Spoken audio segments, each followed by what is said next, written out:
it's Wolfy-Chan, and this is going to be more of a different video for me because I started reading Asano, which I'm probably not saying right, the creator of Oyasumi Poon, which is Goodnight Poon in English, and Girl on the Shore. And of course, I watch Aki Dearest, I watched The Anime Man, and I saw them kind of recommending it and all that good stuff, and I thought, why not read about this creator? Well, here's the thing. I will do both reviews, because I do this wrong. I'll do both reviews on both Goodnight Poon and Girl on the Shore later on, so you'll be able to see what I feel about them individually. But as a mangaka, I'm kind of a little bit on the edge, technically. I have this weirdest feeling about reading these mangas, and I don't feel like what other people who are reviewing both, like, just like this one, Girl on the Shore, it didn't feel like how people were saying it, and Goodnight Poon is like a totally different beast for me, because I didn't get the same thing that either or anybody who I look up to review any of these felt. Probably because I connected with them totally different than how they did. What I've been hearing is it's hard to describe this manga, it's hard to talk about this manga. It messes with your brain, you don't know how to comprehend this, and it's all a bunch of... And that's not how I felt about either mangas, to be fair. Even, like, I can probably describe to you what they are, but they are both mangas that leave you with, like, an emptiness. They leave you with not longing, but, like, the aftermath. Which, for a lot of people who haven't dealt with the stuff that's in this, like Goodnight Poon, or like never dealt with stuff in Girl on the Shore, you're left in total awkward silence about how this could be, like, how can this person deal with this, and how can this go through? Like, what the snap? It's leaving you with that emptiness that I think is very hard to describe between both mangas. But for me, I read them, I experienced what they had, like Goodnight Poon. That one really was the roller coaster for me. But at the end, I wasn't crying because Poon got his happy ending, or he got a better ending than what he's been going through. No, I just kind of saw a kid going through the same stuff that, like, my childhood was about. Parents that really didn't get along. You, as the child, only got to see one, like, side of it, because you only get to see one side of the wall when you're a kid. And then trying to grow up and trying to feel things that you yourself can't feel. Because you're wanting something and you can't have it. You have hopes to be with somebody, but you necessarily can't. And going through life is difficult. And to be fair, by the end of it, I was kind of like, that's it? This is it. This right here is it. His ending. That's it.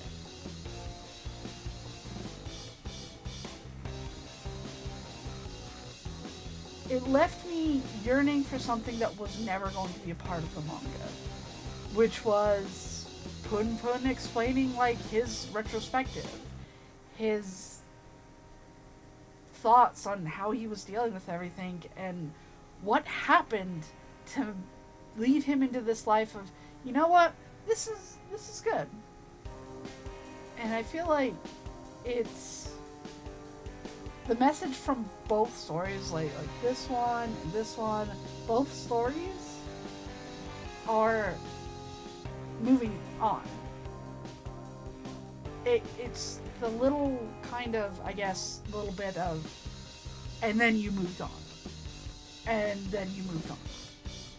And that's how I got from both of these. For like, every part of this, Goodnight Poon Poon couldn't understand why people were like, oh my goodness, Poon Poon. Because, I guess for me, I don't have that ending yet. And Girl on the Shore, that was like my high school life, was wanting to connect and be in some sort of relationship with someone, even if it was physical or in a wanting. And that's not what she's about. She's not wanting something, she's wanting physical intimacy, physical wanting, and it's not what you get at the end of the day. You can't want for something and then think as it evolves over time that you're going to have it at the end. Thus the changing and the stuff that goes through it and how she feels. Yeah, no, it's acceptance. It's getting over it. This was how I saw both manga, was at the end of Girl on the Shore, things moved on. The wanting, the getting jealous, the doing things against somebody, and at such a young age, which when I was in high school and when I was leaving high school in 2012, I found out that quite a few middle schoolers were getting like that. And for me, I didn't understand, because why would you want to? You're that young, it's like trying to hold a bunch of yolks in your hand that keep slipping, like. But when I left, that's what was happening, was people were losing their V-cards younger and younger.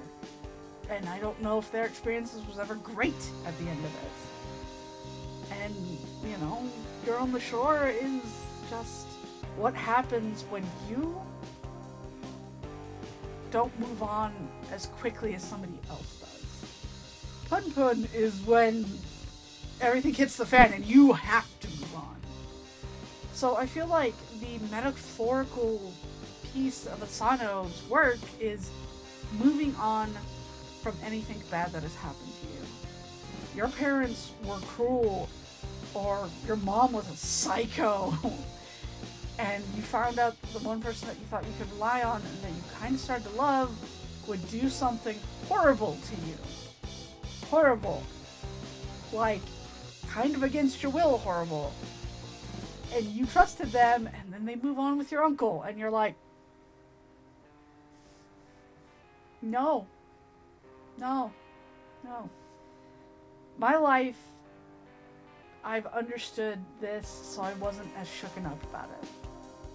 I've had really bad experiences with partners that have pushed me too far, and that I wasn't okay with. I've had experiences of walking away from a scenario to try and get better. And then all of a sudden it comes crashing in that this person that you were like wanting to be around and with, just, and being intimate with someone that you were never going to end up with.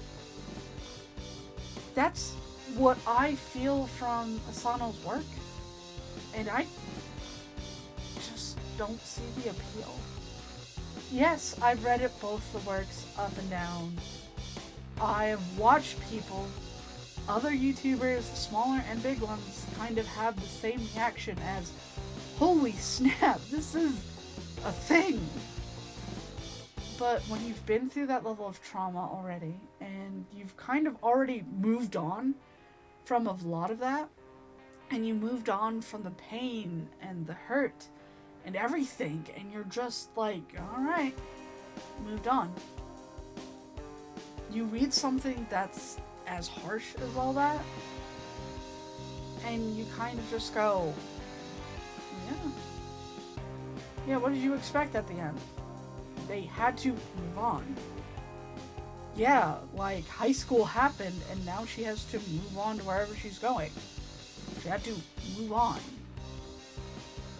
Am I gonna be sad that, like, Poon Poon got a happy happier ending with a kind of family? No, because he did some stuff. He messed up. And that's in your brain forever.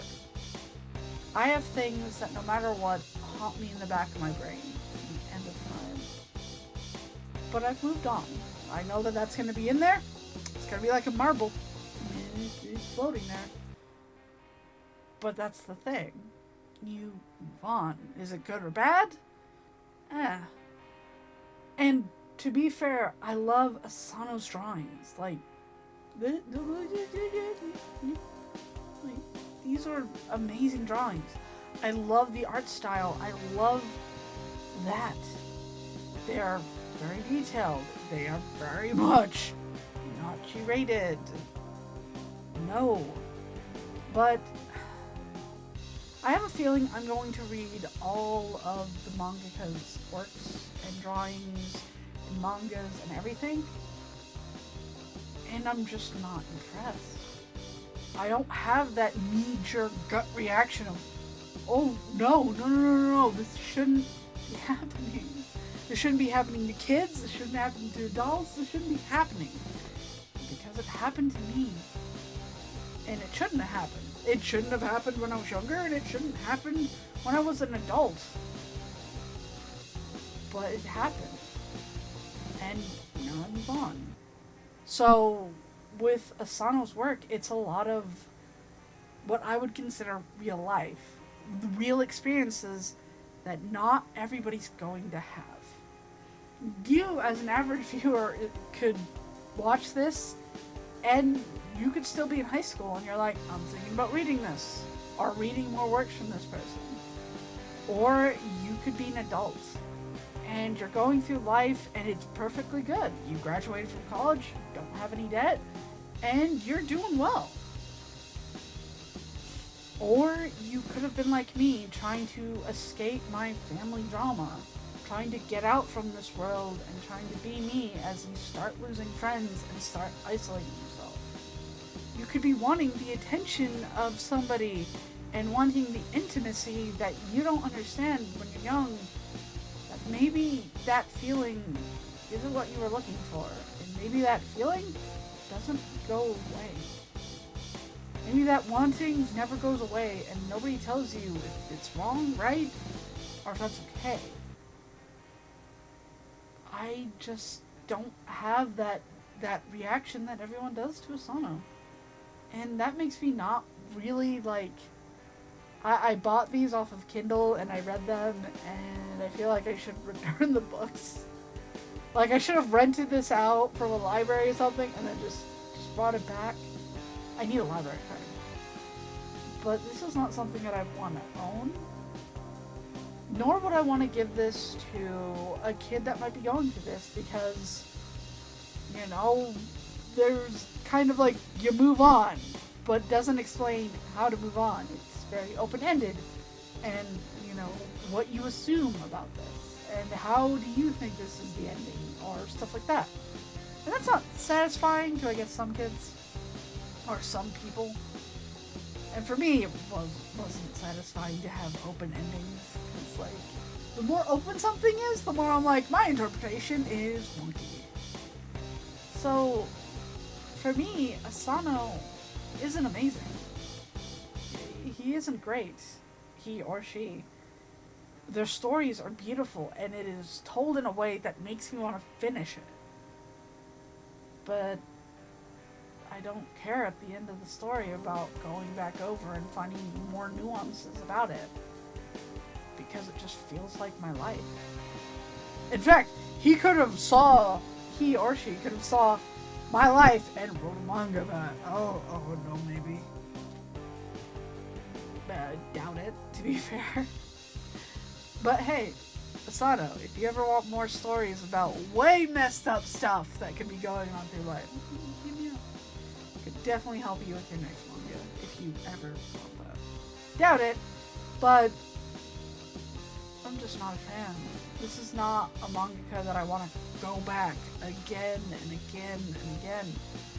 No, I'll probably watch another video and go, yeah, I should probably, read that one. I mean, they have this big hopes and stuff for this one. But, no, this is not a person for me. And that's okay. You don't have to love every manga that gets recommended to you, and you don't have to like every author that you get recommended. I was just wondering why everyone had this gut reaction to what I will always say is moving on. Moving on from your life. Moving on from what you thought life was. And that's all it was to me. Was a mangaka telling you a horrifying story to tell you to move on now. And moving on isn't a bad thing. And that's all I get from it, and all the kind of enjoyment I get from it is just move on, good luck, have a good time next time. So if you like Asano or any of their work, definitely comment like a sentence or two on why you enjoyed them so much, and maybe I can live through why you liked it so much, or why you couldn't stop reading it and you wanted to read all of their work. Or you can tell me in the comments why you might have read one and were not the biggest fan of it. Was it too much? Did it go too far? Was it just over the top for you? And was the ending gratifying for you? Like, for me, wasn't. But it was all the story of just moving on, accepting what happened, and you gotta keep going. Maybe in time, maybe I'll love this mangaka more. Maybe I'll buy each of them and physically have the copies and look back at them and go, oh yeah, no, I'm not gonna read that one again. But this one I'm going back to. So, if you like Asano, go for it. I'm just not a fan. I will be reviewing both Goodnight Poon Poon and Girl on the Shore later on. So if you want to come back and see my review on how I felt about them, stick around. Come back. Love it. If you don't, and you think that I'm just kind of an idiot or stupid because, you don't like Asano's work. Cool. Apparently you can't move on and accept that I don't. Oh, I'm sorry. That's just how I feel. And it's okay for people to feel differently about all of them. So I hope that you've been having a good day. Definitely don't forget to follow me on Facebook and Twitter for either updates on like me going onto Twitch and gaming, or just me putting up random posts about like other animes that I'm watching that are clipped really good. And definitely don't forget to subscribe, that big red button, for more anime, manga, something new, something old, something different in the future. And I'm gonna head out. Wolfy-Chan out. Bye.